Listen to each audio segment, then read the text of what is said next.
अस्सलाम वालेकुम students. Magnetic force on a current carrying conductor, ये हमारा आज का टॉपिक है। तो हमने एक करंट कैरिंग कंडक्टर है, उसको हमने मैग्नेटिक फील्ड बी के अंदर रखा हुआ है। तो ये देखें मैग्नेटिक फील्ड ये हम कैसे प्रोवाइड करेंगे, जो है वो नॉर्थ और साउथ। आपको पता है मैग्नेटिक फील्ड जो है, मैग्नेट जो है वो मैग्नेटिक फील्ड पैदा करता है और ये उसकी डायरेक्शन जो है इनटू द पेपर है। इनटू द पेपर का मतलब ये है कि नॉर्थ हमारा नीचे, नॉर्थ ऊपर की तरफ है, ये देखें ये नॉर्थ है और ये डाउनवर्ड डायरेक्शन में साउथ है। तो अगर हमारे पास इस तरह से हो कि ये हम इसको हम नॉर्थ बना लें और ये वाला नीचे जो है वो साउथ हो, तो नॉर्थ से साउथ की तरफ मैग्नेटिक लाइंस ऑफ फोर्स, ठीक है। तो मैग्नेटिक फील्ड की डायरेक्शन नॉर्थ से साउथ की तरफ। तो ये क्रॉस साइन जो है ये शो कर रहा है कि मैग्नेटिक फील्ड जो है वो इनवर्ड है, अंदर की तरफ। और मैग्नेटिक फील्ड के परपेंडिकुलर हमने एक वायर रखी हुई है जिसमें से करंट फ्लो कर रहा है, ठीक है। और दोनों सिरों पे इस साइड से और इस साइड से इसको हमने टाइटली किसी चीज़ से जो है वो बाइंड कर दिया है, इसको बांध दिया है। यहाँ से वायर जो है वो मूव नहीं कर सकती। अंदर वाला ये वाला पार्ट जो है जो मैग्नेटिक फील्ड के अंदर है, ये देखें मैग्नेटिक फील्ड के अंदर इतना पार्ट आ रहा है वायर का, ये मैग्नेटिक फील्ड के अंदर है। तो इस पे एक फोर्स एक्ट करेगी, वो हमने फोर्स मालूम करनी है। Magnetic force on a current carrying conductor, इस करंट कैरिंग कंडक्टर के ऊपर कितनी फोर्स एक्ट करेगी। तो ये देखें जो जैसे मैंने अभी बताया कि मैग्नेटिक फील्ड जो है वो इनवर्ड है। ये देखें ये मैग्नेटिक फील्ड डाउनवर्ड डायरेक्शन में, क्योंकि नॉर्थ ऊपर है और साउथ नीचे है, तो डायरेक्शन जो है वो नीचे की तरफ मैग्नेटिक फील्ड की। और उसके परपेंडिकुलर ये देखें ये परपेंडिकुलर हमने क्या रखा है, एक करंट कैरिंग कॉयल या करंट कैरिंग वायर, ये हमने इस तरह से रखी हुई है। अब करंट कैरिंग वायर जब हम इस तरह से रखी हुई है तो हम करंट कैरिंग वायर की डायरेक्शन जो है वो वही है जो लेंथ की डायरेक्शन। लेंथ कैसे कि अगर हमारे पास करंट इस तरह से फ्लो कर रहा है इस डायरेक्शन में, तो यही लेंथ की डायरेक्शन है। तो एल को बी की डायरेक्शन में हम अपने राइट हैंड की फिंगर्स को लेंथ को बी की डायरेक्शन में, देखें बी डाउनवर्ड है, जब हम मूव करवाएंगे length into B downward direction में, राइट हैंड को मूव करवा के देखें ये लेंथ की डायरेक्शन है, इसको हमने डाउनवर्ड मूव करवाना है। तो थंब जो है वो फोर्स की डायरेक्शन को शो करेगा। तो ये देखें लेंथ अपवर्ड डायरेक्शन में स्ट्रेट यूँ और मैग्नेटिक फील्ड डाउनवर्ड, तो ये फोर्स की डायरेक्शन है। थंब जो है वो फोर्स की डायरेक्शन को शो करेगा। तो ये वायर जो है क्योंकि ये इस साइड इन साइड से टाइटली बाउंड है, लेकिन ये वाली जगह जिस पे फोर्स एक्ट करेगी ये वायर जो है उसकी वो इस तरह से हट जाएगी अपने रास्ते से, ये वाली क्योंकि इस पे इस डायरेक्शन में फोर्स एक्ट कर रही है, ठीक है। ये इस तरह से वायर हो जाएगी। अगर करंट की डायरेक्शन चेंज हो जाए, मैग्नेटिक फील्ड तो इनवर्ड ही है, ये देखिए मैग्नेटिक फील्ड तो इनवर्ड ही है, लेकिन अब लेंथ की डायरेक्शन चेंज होगी। अब लेंथ क्या है इधर इस डायरेक्शन में, तो फिर फोर्स क्या होगी, फोर्स भी जैसे पहले यूं था हमने ऐसे लिया था, अब हम ऐसे ले लेंगे।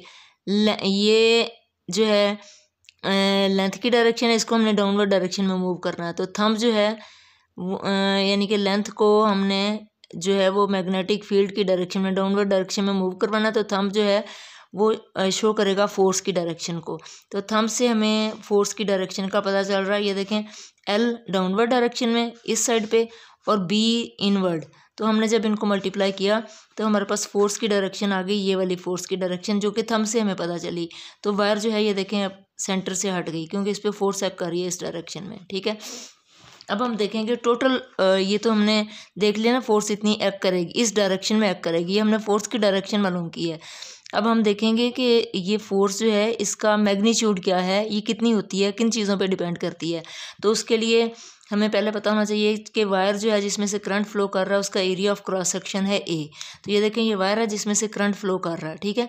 इसका ये एरिया ऑफ क्रॉस सेक्शन, इसको हम कहते हैं एरिया ऑफ क्रॉस सेक्शन, ये ए है और इसकी लेंथ जो है वो एल है, ठीक है। तो इसका टोटल वॉल्यूम आ गया ए इंटू एल, यानी कि ये इसकी लेंथ और ये इसका एरिया, इसको मल्टीप्लाई करेंगे तो वॉल्यूम आ जाएगा। अब नंबर ऑफ़ चार्ज कैरियर्स जो इसमें इस कंडक्टर या इस वायर के अंदर मौजूद हैं, टोटल नंबर उनकी अगर उनको हम एन से डिनोट करें तो टोटल नंबर हो गया इस वॉल्यूम में, ए एल वॉल्यूम में total number of charge carriers हो गया एन ए एल, ठीक है। हर एक पे चार्ज कितना है क्यू, स्मॉलर क्यू से हमने डिनोट किया है, हर एक पे चार्ज स्मॉलर क्यू है। तो इस वायर के अंदर अगर क्यू चार्जेस पड़े हुए हों, स्मॉलर क्यू चार्जेस, और इसका टोटल वॉल्यूम जो है वो एन ए एल हो, तो देखें हमारे पास इस वायर के अंदर टोटल चार्ज कैरियर कितने होंगे, हम चार्जेस को इसके वॉल्यूम से मल्टीप्लाई कर देंगे। तो चार्जेस ई चार्ज हर एक पे चार्ज जो है क्यू या ई हम कह सकते हैं, ई चार्ज है। तो ई से हमने टोटल वॉल्यूम को क्या कर दिया, number of charge carriers in the volume ये थे, और उसको हमने उसके चार्ज से मल्टीप्लाई कर दिया, तो ये टोटल चार्ज आ गया। उस वायर के अंदर जो टोटल चार्जेस फ्लो कर रहे हैं वो कितने हैं, NaLe। ठीक है, ये हमारे पास इस तरह से आ गया। अब ये हमारे पास देखें, हमने ये वायर ली है, इसकी लेंथ है L। ठीक है, वायर की लेंथ कितनी है, L है इस वायर की लेंथ। और ये जो इसके अंदर चार्ज कैरियर्स जो मूव कर रहे हैं, क्योंकि करंट है, करंट का मतलब है चार्ज कैरियर मूव कर रहे हैं v वेलोसिटी के साथ, और d ड्रिफ्ट वेलोसिटी को शो कर रहा है। vd का मतलब है ड्रिफ्ट वेलोसिटी। बच्चों आप लोगों ने पढ़ा था ड्रिफ्ट वेलोसिटी क्या होती है। ड्रिफ्ट वेलोसिटी ये चार्जेस की वेलोसिटी होती है, जिससे चार्जेस जो हैं, अगर हम करंट की को जो है एक वायर जो है इस तरह से हम बनाएं कि वो क्लोज पाथ को शो करे, तो चार्जेस जो उसके अंदर मूव करते हैं वो ड्रिफ्ट वेलोसिटी से, चार्जेस की वेलोसिटी जो है उसको हम ड्रिफ्ट वेलोसिटी कहते हैं। ये कांस्टेंट वेलोसिटी होती है, इससे मूव कर रहे होते हैं। तो हम अब टाइम देख सकते हैं कि यहाँ से यहाँ तक जब चार्ज कैरियर्स पहुँचेंगे तो कितना टाइम लगाएंगे, यहाँ से यहाँ पहुँचने में कितना टाइम लगाएंगे, वो टाइम हमने निकालना है। तो आप लोगों ने फार्मूला पढ़ा हुआ है v = s/t। ठीक है, वेलोसिटी का फार्मूला है। यहाँ से अगर हम t इधर ले जाएं तो ये हमारे पास आ जाएगा s/v। ठीक है, तो यहाँ से देखें t किसके इक्वल आ गया, s, यानी कि टोटल डिस्टेंस। टोटल डिस्टेंस हमने कितना लिया हुआ है, L से डिनोट किया हुआ है, और v की जगह हम लगाएंगे vd। तो ये देखें s/v की जगह आ गया L/vd, L लेंथ, s की जगह L आ गया और vd आ गया। ठीक है, अब ये कंडक्टर के अंदर जो करंट फ्लो कर रहा है वो हमने निकालना है। तो करंट क्या होता है, charge flowing per unit time. तो चार्ज हमने टोटल चार्ज निकाला था NaLe, अभी हमने निकाला था ना NaLe।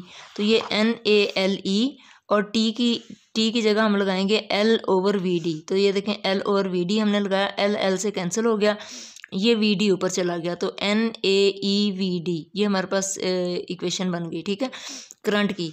अब हम यहाँ से vd निकाल सकते हैं। vd किसके इक्वल है, ड्रिफ्ट वेलोसिटी की वैल्यू आ गई, current divided by NaE, charges divided by NaE, क्योंकि L तो कैंसिल हो गया था L के साथ। ठीक है, अब ये देखें, ये हमारे पास है, हमने पिछले टॉपिक में, इससे पहले जो बच्चों हमने टॉपिक पढ़ा था, फोर्स ऑन वन चार्ज, एक चार्ज के ऊपर कितनी फोर्स एक्ट कर रही थी, QVB, या हमने कहा था EVB। और Q का मतलब है चार्ज, Q को हम E से भी डिनोट कर सकते हैं, इलेक्ट्रॉन पे चार्ज, क्योंकि इस वायर के अंदर इलेक्ट्रॉन मूव कर रहे हैं, E, और V की जगह हम ड्रिफ्ट वेलोसिटी लिख सकते हैं। तो फोर्स एक चार्ज के ऊपर है। अब हम जितने भी उसके अंदर चार्जेस हैं, NaL चार्जेस हैं उसके अंदर, तो उन सब के ऊपर कितनी फोर्स एक्ट करेगी, तो हम ये एक चार्ज के ऊपर जो फोर्स है उसको जितने टोटल चार्ज हैं उनके साथ मल्टीप्लाई कर देंगे। बच्चों ये मैंने आपको पहले भी बताया था, ये इस तरह की बात है, जैसे एक कॉपी की कीमत 10 रुपये है। ठीक है, ये एक कॉपी की कीमत, तो 10 कॉपियों की क्या होगी, तो हम क्या कर देंगे, 10 × 10, 10 चार्ज कैरियर्स, और हर एक पे चार्ज जो है वो EVD है, तो हम इनको मल्टीप्लाई कर देंगे। तो ये देखिए हमने मल्टीप्लाई कर दिया, टोटल चार्ज कैरियर्स इतने हैं और हर एक पे चार्ज इतना है, इनसे हम मल्टीप्लाई कर दिया। जैसे टोटल कापियाँ हैं 10 और हर एक की तादाद है 10 रुपये, तो हम मल्टीप्लाई करके 100 निकाल लें इस तरह। NaLeVDB ये हमारे पास इक्वेशन बन गई। यहाँ हमने VD की वैल्यू अब ऊपर कैलकुलेट की हुई है ना, VD की वैल्यू वो वाली I/NaE, वो हम यहाँ लगाएंगे I/NaE। जब हमने लगाया तो बाकी सारे जो चीज़ें हैं NaE ये कैंसिल हो गए, NaE के साथ LIB ये हमारे पास बचा LIB। तो अब यहाँ हम I को बाहर निकाल लेंगे, L क्योंकि करंट की डायरेक्शन को शो कर रहा है, या लेंथ, कंडक्टर की लेंथ की क्या डायरेक्शन है, जिस डायरेक्शन में करंट फ्लो करे, तो हमने L/B, क्योंकि अभी आपको बताया ना कि राइट हैंड रूल से हमने मालूम की है इसकी डायरेक्शन, करंट की डायरेक्शन, तो फोर्स की डायरेक्शन सॉरी, हमने राइट हैंड रूल से मालूम किया है L को B के साथ मल्टीप्लाई करके। ऐसे था L और B ऐसे था, हमने राइट हैंड रूल से मालूम किया। और राइट हैंड रूल जो है वो क्योंकि क्रॉस प्रोडक्ट पे अप्लाई होता है, इसलिए ये क्रॉस प्रोडक्ट है। तो L क्रॉस बी, अगर लेंथ की डायरेक्शन अलोंग एक्स एक्सिस हो, बी अलोंग वाई एक्सिस हो, तो फोर्स की डायरेक्शन अलोंग जी एक्सिस होगी। ठीक है, इसको हमने F इजिकल टू आई बाहर निकाल लिया, L क्रॉस बी हमारे पास आ गया। ठीक है, ये हमारे पास है total force on all the charges flowing in a conductor. तो ऑल दी चार्जेस का मतलब है टोटल जितनी भी लेंथ है, उस लेंथ के अंदर जितने भी चार्ज कैरियर्स हैं उन पे कितनी फोर्स एक्ट कर रही है। तो force on a current carrying conductor. ठीक है, ये हमारे पास आ गई। अब ये देखें, आगे उन्होंने बताया कि अगर हमारे पास वायर जो है, अभी तो हमने स्ट्रेट वायर ली थी ना, स्ट्रेट बिल्कुल स्ट्रेट थी, जो हमने जिसको हमने मैग्नेटिक फील्ड के अंदर रखा बिल्कुल स्ट्रेट। अगर वायर स्ट्रेट ना हो, ठीक है, डिफरेंट पाथ बनाती हुई जा रही हो, पाथ जो है उसका टर्न हो इस तरह से, तो अब हम क्या करेंगे, ये देखें ये करंट इस डायरेक्शन में फ्लो कर रहा है, तो हम इसको स्मॉल एलिमेंट्स में, पूरी वायर को क्या करेंगे, स्मॉल एलिमेंट्स में डिवाइड करेंगे। स्मॉल एलिमेंट्स में डिवाइड करके, तो ये देखें अगर हमारे पास लेंथ की डायरेक्शन सपोज छोटे स्मॉल एलिमेंट फर्ज करें, ये हमने एक स्मॉल एलिमेंट ले लिया, इसमें लेंथ की डायरेक्शन ये है और मैग्नेटिक फील्ड ही है, तो हम इसको इसके कंपोनेंट्स में डिवाइड करेंगे। कौन कौन से कंपोनेंट बनेंगे, एक इसका ये कंपोनेंट बनेगा और एक इसका ये कंपोनेंट बनेगा। तो अब हम इस कंपोनेंट के लिए वो उसी तरह से L क्रॉस बी, तो फोर्स की डायरेक्शन हम मल्टीप्लाई जो है वो फाइंड आउट कर लेंगे, हर हिस्से की फोर्स की अलग-अलग वैल्यू मालूम करके राइट हैंड रूल से। तो आखिर में हम उन सब को क्या कर देंगे, ऐड कर देंगे। तो एक हिस्से का, एक स्मॉल एलिमेंट का नाम रखा हमने DS, तो IF इजिकल टू जो अभी हमने लिखा था IL cross B.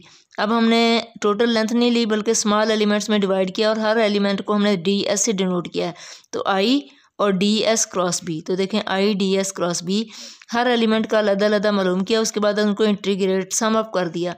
Sum up जब हम करेंगे तो हमारे पास टोटल ऐसी भी, चाहे उसकी शेप कैसी भी क्यों ना हो, उस वायर के ऊपर जो टोटल फोर्स एक्ट कर रही होगी वो हमारे पास आ जाएगी। इस इक्वेशन की मदद से हम इसको कैलकुलेट कर सकते हैं, F equal to IDS cross B, और इसको हमें इंटीग्रेट कर लेंगे। ठीक है, ये हमारे पास है force on a current carrying conductor.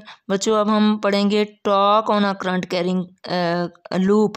ठीक है, इन अ मैग्नेटिक फील्ड। अब लूप कैसे बनेगा, लूप इस तरह से बनेगा कि अगर हमारे पास, ये देखें ये मैंने एक लूप बनाया हुआ है, आपको मैं दिखाऊंगी, ये देखें इसको एक क्लोज सर्किट, और लूप जो है ज़रूरी नहीं है इस शेप का हो, जो है वो रेक्टेंगुलर शेप का हो, बल्कि सर्कुलर भी हो सकता है। ये भी हमारे पास लूप है, क्लोज सर्किट जो भी होता है उसको हम लूप कहते हैं। लेकिन क्योंकि जब आपको समझाया जाता है, हम इक्वेशंस बनाते हैं, तो बहुत सिंपल जो शेप होती है ना, उसके लिए हम जो है वो पहले इक्वेशंस ड्राइव करते हैं। तो सबसे जो सिंपल समझाने के लिए आपको जो है वो रेक्टेंगुलर लूप ले लिया। तो बच्चों ये देखें ये एक रेक्टेंगुलर लूप है।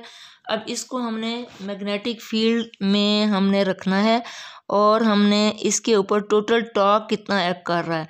ठीक है, आप लोगों ने यहाँ हम देखेंगे, अभी हमने L क्रॉस बी से निकाला था ना, देखें L क्रॉस बी, ये देखें L क्रॉस बी, बल्कि मैं पूरा ही लिखूँगी, F equal to IL cross B. तो ठीक है, अब यहाँ आपको पता है क्रॉस का मतलब होता है साइन थीटा, तो हम इसको लिख सकते हैं ILB साइन थीटा। ठीक है, अब ये देखें अगर लेंथ और मैग्नेटिक फील्ड आपस में परपेंडिकुलर हों, आपको मैंने बताया था ना इनको परपेंडिकुलरली रखना है, जब परपेंडिकुलर होंगे तो एंगल कितना बनेगा, 90 एंगल बनेगा।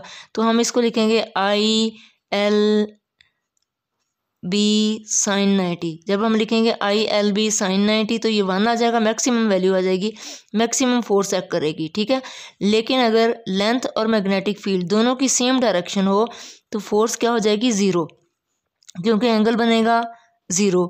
अगर ये देखें ILB साइन 0, कैसे 0 होगा, वही लेंथ की डायरेक्शन और वही मैग्नेटिक फील्ड की डायरेक्शन। देखें अगर लेंथ की भी डायरेक्शन यही हो, मैग्नेटिक फील्ड की भी यही डायरेक्शन हो, तो लेंथ और मैग्नेटिक फील्ड सेम डायरेक्शन हो गई, एंगल बन जाएगा 0। तो ILB साइन 0, तो साइन 0 0 होता है, तो 0 का मतलब है नो फोर्स एक्ट्स। तो यहाँ हमने एक लूप लिया है, तो बल्कि 0 फोर्स, कोई फोर्स एक्ट नहीं करेगी क्योंकि साइन 0 जो है वो 0 के इक्वल होता है। तो हमने ये देखें ये एक लूप लिया है, इसको हमने मैग्नेटिक फील्ड में जो है वो इस तरह से रखेंगे। ये देखें अब हमने मैग्नेटिक फील्ड थोड़ा सा चेंज किया है। ठीक है, कैसे चेंज किया, हमने कहा कि इधर नॉर्थ है, इस साइड पे नॉर्थ, ये देखें यहाँ हमने नॉर्थ रखना है और यहाँ हमारे पास साउथ है। तो नॉर्थ से ये देखें नॉर्थ और ये साउथ, तो नॉर्थ से मैग्नेटिक लाइंस ऑफ फोर्स किधर जा रही हैं, साउथ की तरफ। ये देखें ये नॉर्थ पोल और ये साउथ, तो नॉर्थ से साउथ की तरफ जा रही हैं, ये मैग्नेटिक फील्ड की डायरेक्शन। तो ये देखेंगे हम टॉपिक में, ये देखें नॉर्थ और ये साउथ। तो असल में यहाँ ये पूरा मैग्नेट बार मैग्नेट होता है, इसका साउथ इधर होता है, आपको पिक्चर्स में जो है वो शो नहीं करते, सिर्फ हाफ पार्ट जो है वो शो करते हैं, नॉर्थ और साउथ।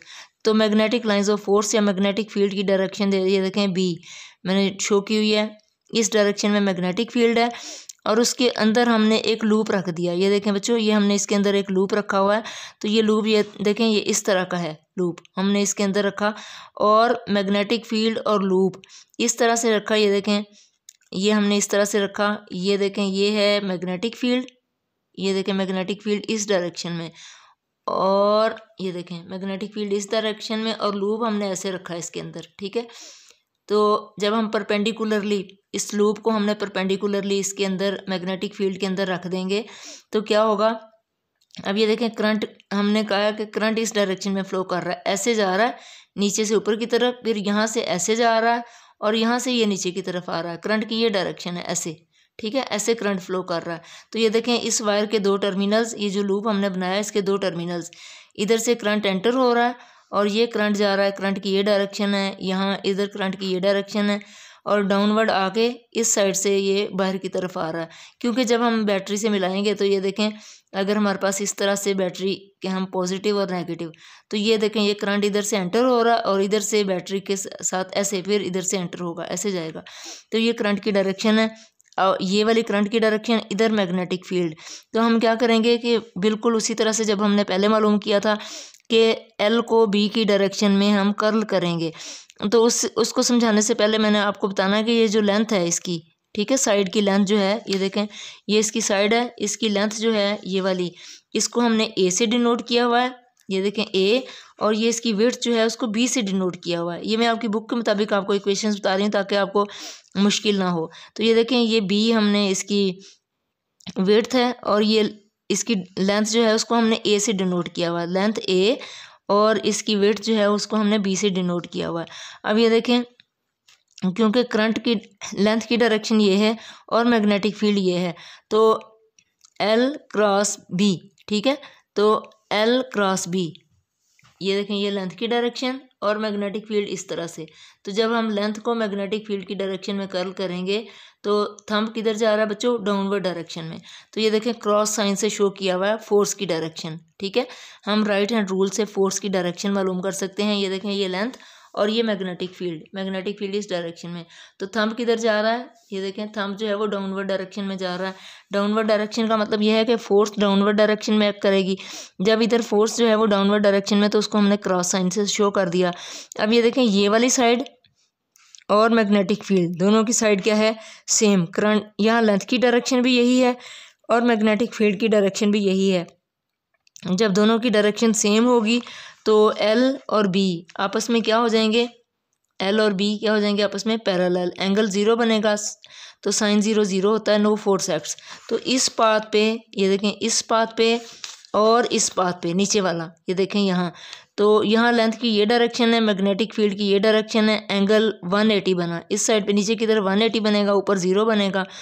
तो 180 भी, साइन 180 भी 0 होता है। तो 0 इधर भी 0, इधर भी नो फोर्स एक्ट, इधर भी नो फोर्स एक्ट इधर। अब ये देखें यहाँ करंट इस डायरेक्शन में था, लेंथ की डायरेक्शन ये थी, तो फोर्स डाउनवर्ड आई थी। यहाँ उसके ऑपोजिट डायरेक्शन है, तो फोर्स किधर आ जाएगी, अपवर्ड आ जाएगी।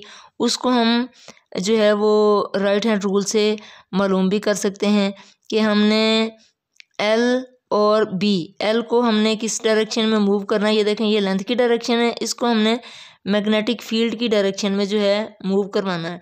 तो ये लेंथ है डाउनवर्ड डायरेक्शन में, इसको हमने मैग्नेटिक फील्ड की डायरेक्शन में मूव करवाया। तो थंब जो है किधर पॉइंट कर रहा है, अपवर्ड डायरेक्शन में, ठीक है।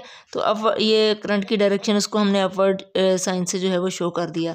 अब ये देखें फोर्स इधर, क्योंकि करंट की डायरेक्शन इस इधर थी, इधर करंट की डायरेक्शन इधर है, तो अगर करंट इधर डाउनवर्ड, फोर्स डाउनवर्ड थी, तो इधर फोर्स क्या हो जाएगी, अपवर्ड। फोर्स ऑन साइड 1 और 3, ये 1 साइड, 2 साइड, 3 साइड और 4 साइड। तो इधर और इधर 1 और 3 साइड पे फोर्स 0 है, क्योंकि ये दोनों जो है वो पैरेलल और एंटी पैरेलल है। ये पैरेलल है लेंथ के, ये एंटी पैरेलल है, इधर जो है वो 0 हो जाएगी। अब इधर और इधर दोनों साइडों पे फोर्स, इधर डाउनवर्ड या इनवर्ड और इधर अपवर्ड, तो दोनों फोर्सेस जो हैं एक दूसरे के इक्वल हैं बट ऑपोजिट हैं। कितनी फोर्स है, क्योंकि इधर तो 0 है, इधर फोर्स है तो सही, इक्वल बट ऑपोजिट है, लेकिन कितनी फोर्स है, दोनों साइडों पे सेम है। तो सेम हम कहेंगे फोर्स, ये जो हमारे पास जो है वो फोर्स ऑन साइड, ये मैंने 1 और 3 साइड के लिए लिखी हुई है कि एंगल 90 बन रहा है तो 0 हो गई। ठीक है, ये देखें एंगल जो है 90 बन रहा है तो फोर्स जो है वो 0 हो गई। ये वाली फोर्स जो है दोनों साइडों पे साइन 90 होने की वजह से फोर्स हो जाएगी 0। ठीक है, 1 और 3 साइड पे अपवर्ड और डाउनवर्ड फोर्स 0 हो जाएगी। अब दोनों साइडों पे जो हमारे पास है वो 1 और 3 साइड पे फोर्स 0 हो गई। अब 2 और 4, सॉरी यहाँ लिखना था 2 और 4 साइड्स जो हैं इस पे फोर्स जो है इक्वल बट ऑपोजिट है, तो ये कपल बना रहे हैं और कपल जो है इस कॉइल को क्या कर देगा, रोटेट कर देगा। कैसे रोटेट कर देगा बच्चे, ये देखें जब हमारे पास ये वाली वायर है इस पे इस डायरेक्शन में फोर्स एक्ट करे या यूं हो, सपोज इस पे डाउनवर्ड डायरेक्शन में हो और इधर अपवर्ड हो, तो ये देखें यहाँ अगर फोर्स डाउनवर्ड लगे और यहाँ अपवर्ड लगे तो ये डाउनवर्ड, यहाँ फोर्स डाउनवर्ड लगे और यहाँ अपवर्ड लगे तो ये कॉइल जो है इस तरह से रोटेट हो जाएगी। तो ये कॉइल जो है वो रोटेट होगी, ये तो टॉर्क प्रोड्यूस होगा। स्ट्रेट अगर हमारे पास सिर्फ एक वायर स्ट्रेट थी, एक ही साइड पे फोर्स एक्ट कर रही थी, अब एक साइड पे डाउनवर्ड है और एक साइड पे अपवर्ड है, तो टॉर्क प्रोड्यूस होगा। टॉर्क दोनों साइडों पे, क्यों दोनों साइडों पे टॉर्क प्रोड्यूस होगा, क्योंकि ये जो कॉइल है ये देखें जब ये रोटेट करेगी तो ये इसका, ये इस एक्सिस के गिर्द, ये जो इसका सेंट्रल पॉइंट है ये इसका एक्सिस ऑफ रोटेशन है बच्चों। ये वाला जगह जो है वो फिक्स रहती है, ये वाली जगह मूव नहीं करती, ये वाला पॉइंट जो है, क्योंकि इसने इस पॉइंट के गिर्द जो है इस कॉइल ने रोटेट करना, ये वाली जगह यहीं रहेगी, बाकी सारा पॉइंट जो है वो मूव कर रहा है इस एक्सिस के गिर्द। यहाँ अगर इसको मैं एक्सिस यहाँ इस तरह से ड्रा कर सकूँ तो ये वाली जो जगह है ये इसी जगह फिक्स रहती है, बाकी सारा पॉइंट्स जो है, बाकी सारी कॉइल जो है इस पॉइंट के गिर्द, इस कॉइल के गिर्द जो है वो रोटेट कर रही होती है, तो ये इसका एक्सिस ऑफ रोटेशन है।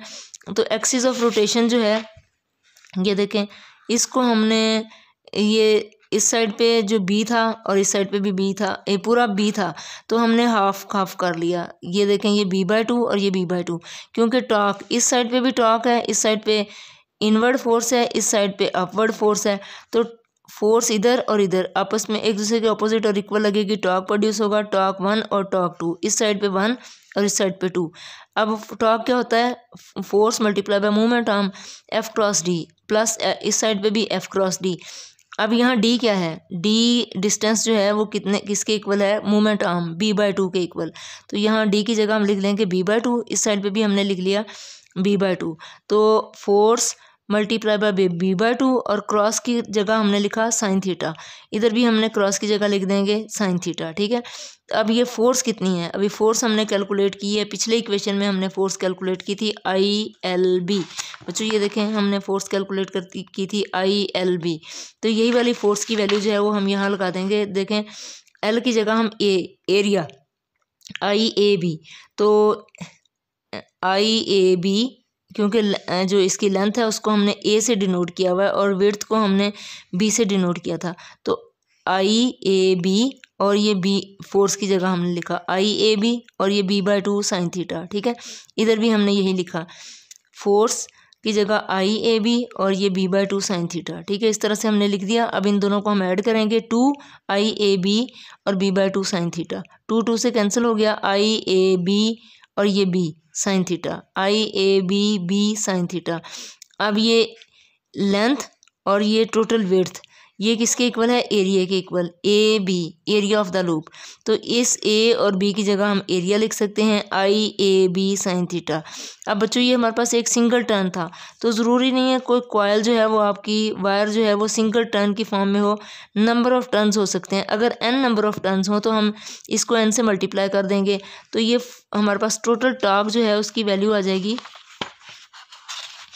ये देखें एक सिंगल लूप की वजह से टॉर्क है आई ए बी साइन थीटा, और अगर हम साइन थीटा ख़त्म करें तो ये हमारे पास क्रॉस आ जाएगा आई ए बी, ठीक है, एरिया। अगर हमारे पास n नंबर ऑफ़ टर्न्स हों तो हम n के साथ मल्टीप्लाई कर सकते हैं, I N A B sine theta. अब n की जगह हमने क्या लगाया है, ये देखें n स्मॉलर से मैंने लिख दिया, तो n और i हमने बाहर निकाल दिया, ए बी साइन थीटा की जगह क्रॉस साइन लगा दिया, a क्रॉस b आ गया, ठीक है। अब ये देखें, ये जो कॉयल हमने इस तरह से रखी हुई थी बच्चों, ये देखें, ये और मैग्नेटिक फील्ड आपस में क्या होने चाहिए, तो टॉर्क प्रोड्यूस होगा, आपस में परपेंडिकुलर होने चाहिए।